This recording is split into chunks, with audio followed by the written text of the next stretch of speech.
Hello, everybody, and welcome back to You Exchange, the podcast where I exchange my user experiences to change them, and yours for the better.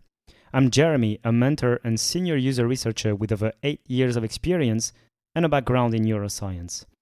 Throughout my career, I've had the privilege of engaging with hundreds of users around the world. I've created this podcast with the aim of providing my mentorship and educational content, offering actionable tips, knowledge, and guidance in the realm of research to anyone having an interest in this area. And I hope that you will find this episode insightful.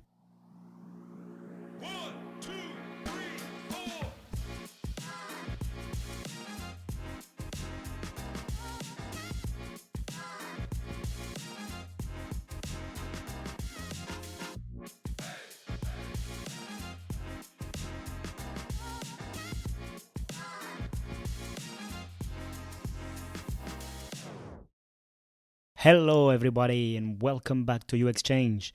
Happy to be back to move on to this second episode in this series dedicated to UX strategy. And as I said in the first episode, it's about UX strategy. It's focused on UX, but it can be applied to strategy in general. If you haven't done it, I encourage you to listen to the first episode, during which I cover the vision and the mission statement. In a nutshell, they are related, albeit different. The vision is the ideal state you aim at when you create a product, a service, or if you want to revamp your life and your ways of working, anything. A vision is an ideal state you aim at, and the mission is what you are currently doing to reach that point. And of course, it's not easy to define a vision and a mission. It's done iteratively. All companies do that. It's iterative. The process, they sometimes change over time, sometimes radically. And so it's totally normal to feel that it is difficult. For instance, the vision with this podcast for me is to make UX accessible to everybody, to make it natural to everybody to think about user experience, and to have people understand that it's not their fault when something is not working correctly, for instance. To make it automatic, to have a great user experience, to make it the bare minimum, to make it a standard, and to almost make it illegal to bear frustrating user experiences. So that's my vision. My mission is sharing my knowledge as much as I can through the podcast, through other mediums. Soon you will see it's coming. But that's my mission. Sharing bits by bits what I discovered, what I learned along the way. It can be my failures. It can be what I discovered recently, what I learned recently. And again, I do not claim to be an expert. I don't think that in this field, many people can claim to be. We are dealing with the human, and this is the most complex thing or living being we have to deal with, which is ourselves. And we are dealing with a complex process, which is innovation in itself is so complex that it's very difficult to claim to be an expert at that. So, I shared my vision and my mission for this podcast. Now, I'm going to move on with the rest of this podcast dedicated to UX strategy or strategy in general. What follows a vision and a mission statement? Well, when you have defined your behavior that you will adapt and adopt to accomplish this mission and this vision, this has to be associated with a set of measures and goals. So this section will be goal settings and measurement. Of course, as you may have already read or heard somewhere, the first best step you can take to change a behavior is to measure it, is to track it. For instance, if tomorrow I want to lose body fat, probably I will measure it every day and I will track it. Some people say that if you want to decrease the amount of expenses, useless expenses that you have, one of the best things is to look at your bank account every day. Yes, because you prime yourself, you prime your mind into thinking that this thing is important to you because you're dedicating a part of your day to this. And so that's why tracking is oftentimes the first step to behavior change. What you measure is what you care about, basically. And so that's why it's so important at the moment of defining, measuring the progress towards our goals. And so here, when it comes to user experience, I particularly like a framework which has been developed by Google. It's called the HEART framework. So it's easy to remember because it's called HEART, and each letter corresponds to one stage in the user adoption process. And be careful because it's pronounced HEART, but actually the steps that the users go through when they adopt the technology, they are not in the same order. So it's AERTH.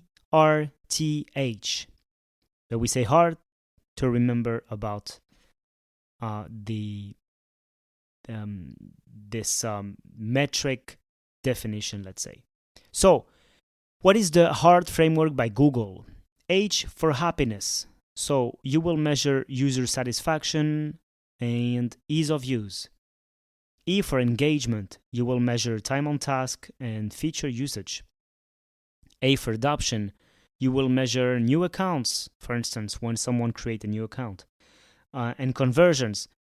R for retention. Retention is the fact that you have returning users over time, in that they stay on your platform, they keep on using your product over time. That is measured by the rate of returning users and also by the churn rate. The churn rate is the rate at which you have people dropping out your service, product, platform, anything. And then we will measure task effectiveness by measuring error counts, success rates. Okay, so this is one framework that I wanted to cover because it's quite global and it spans the whole adoption process. So if we take it in the right order, we would say AERTH, A for adoption. So first, we care about the users adopting our technology, and we will track some measures indicating if the adoption is going in the right direction or not. Then engagement. Okay, once my users adopted the technology or the product, are they engaged with it? Do they spend a lot of time using it? So that's the time on task. Then we have retention. Once they have adopted it, do they keep on using it? And so this is measured by how many of my users are coming back to use it. Then we have task effectiveness. Okay, it's good to say that they are adopting it, that they are coming back to it, but is it useful to help them accomplish their task? Is it helping them accomplish their task or not? And so that's called task effectiveness. And finally, we have the happiness.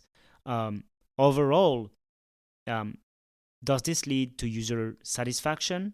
So I would say that this is the cherry on the cake. And be careful with the progression that I gave.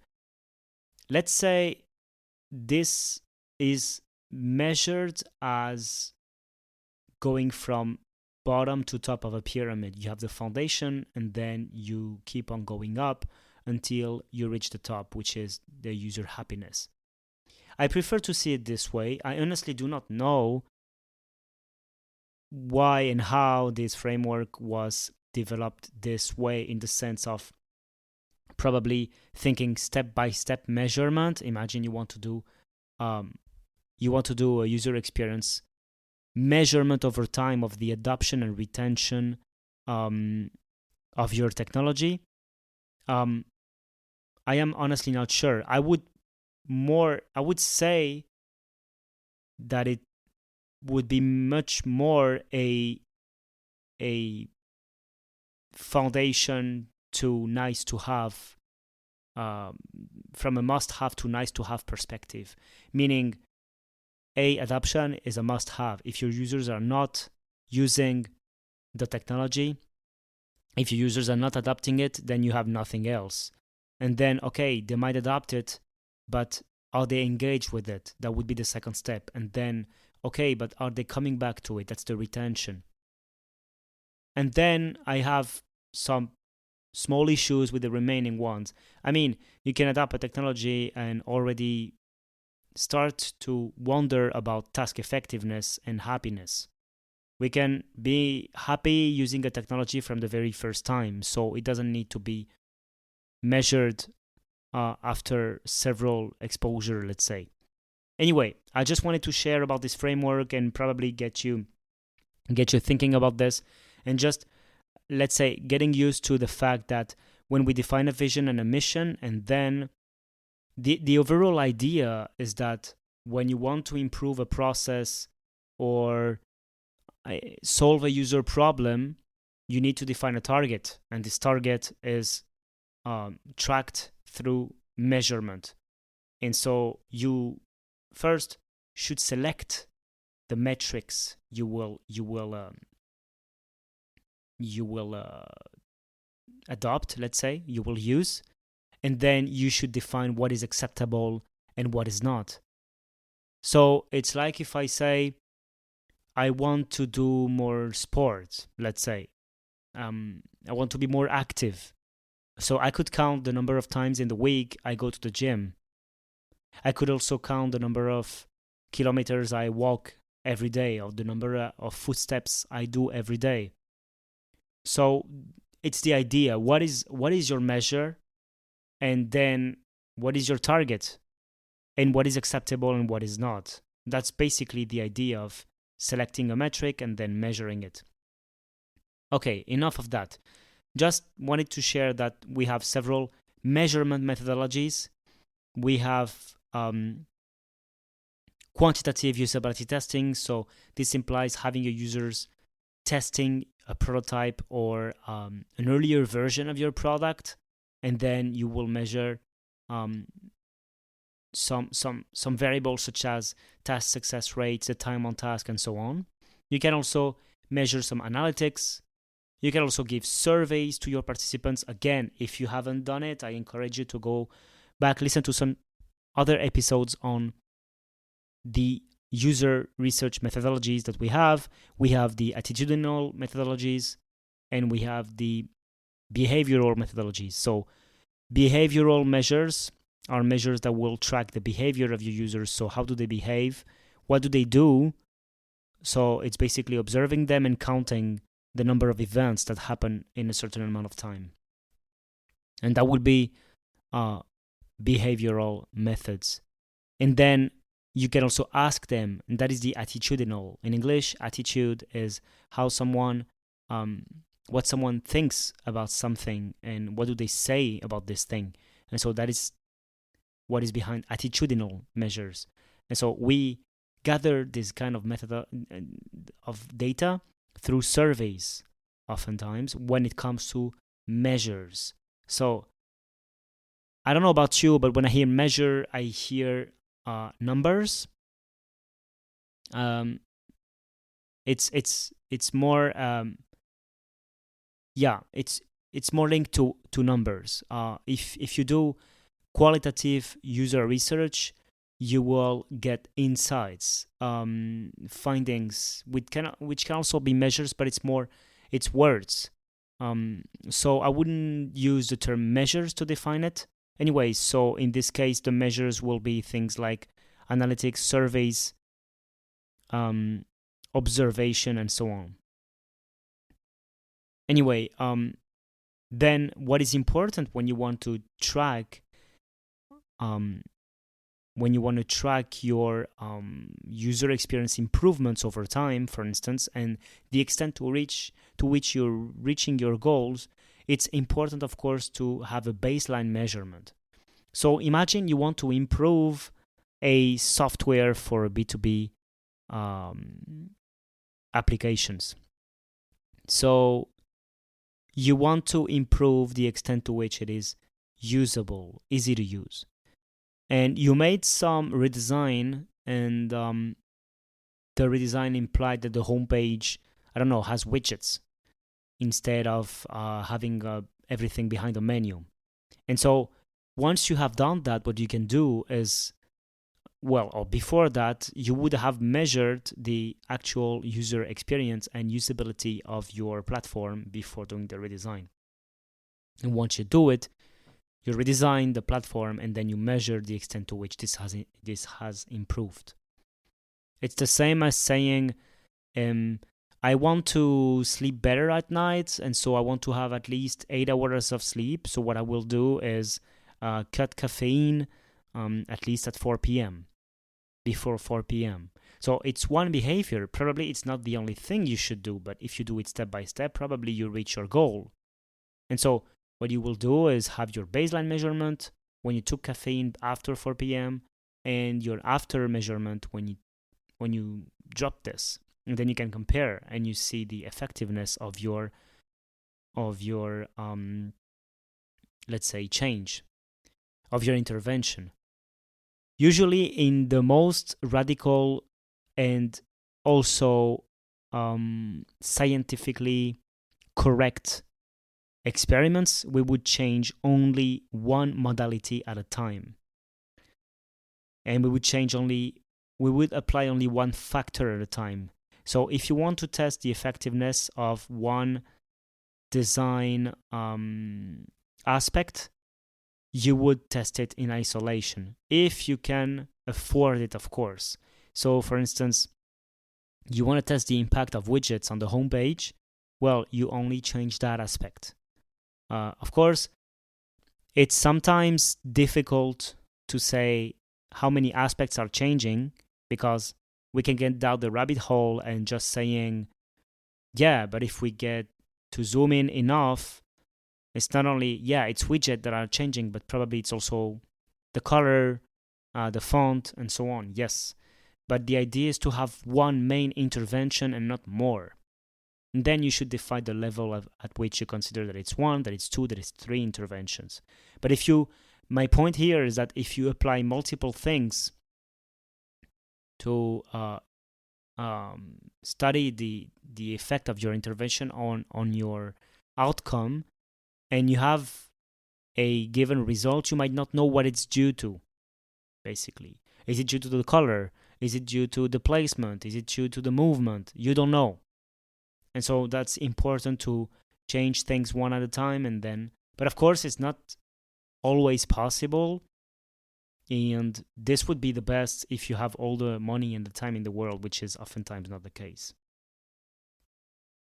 So you would collect baseline measurement, you would redesign the product. You should, of course, allow your users for some adaptation time.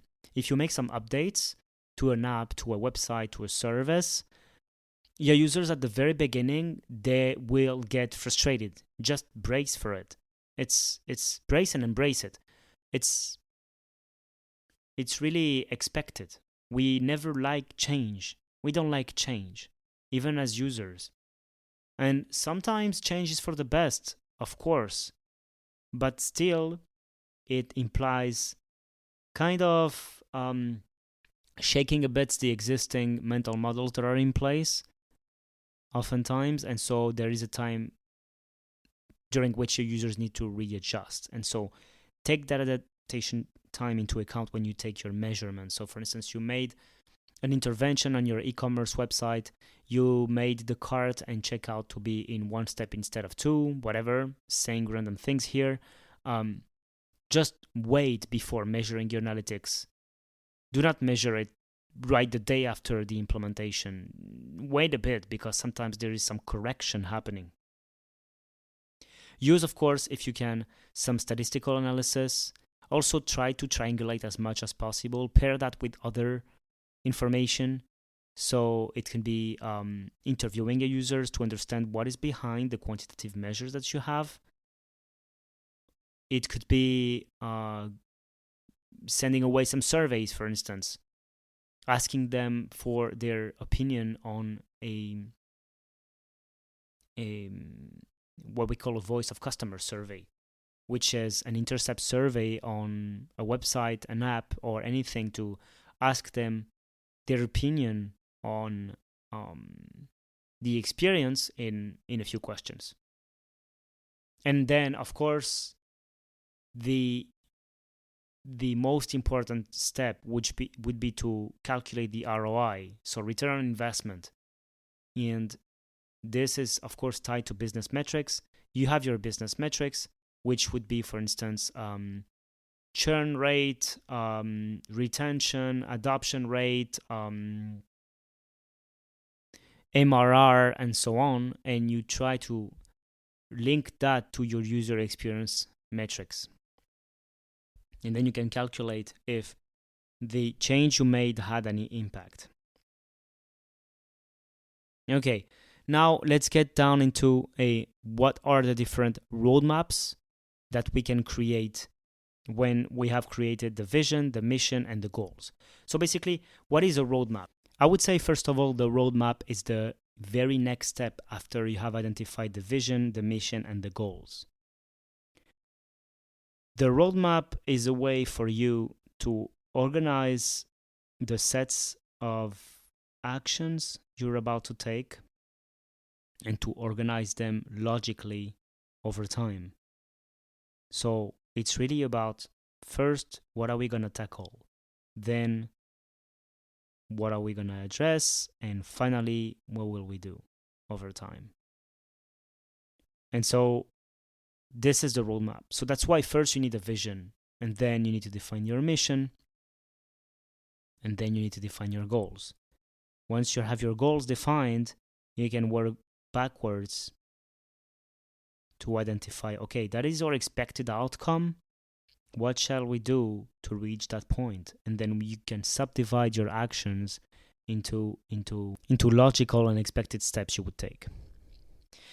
We have, of course, several types of roadmaps. When we create a product, we have the product roadmap, which is about all problems that all departments in a company can face and that are required to innovate and create a product. We have also the field roadmap. The field roadmap is only related to one given, let's say, field, basically. So in our case, it will be UX specific problems. And then you will have the specialty roadmap. The specialty roadmap will concentrate on a single area. And so in this case, it could be the UX area.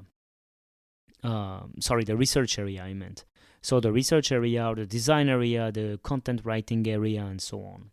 And so try to imagine them, each one of them, being a zoom of the previous one. So you have the product roadmap, which is the biggest one, and then inside of it, so in product, you can have marketing, sales, engineering, and all of the, product management and so on, all of the disciplines that will be important to create the product.